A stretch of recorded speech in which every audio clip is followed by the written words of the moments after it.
bahin sa upan, usa ka bahin sa matag sundalo.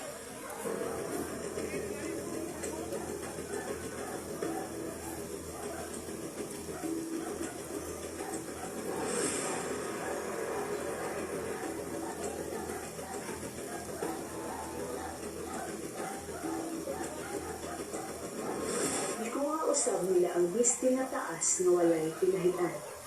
Ang mga sundalo nag-inanay. Dili na to kinibisiyon. Magripahinuon kita kung kinse makapanag iyan ni ini. Nahita ko kini ang matuman ang bahin sa kasulatan na nag-ingon.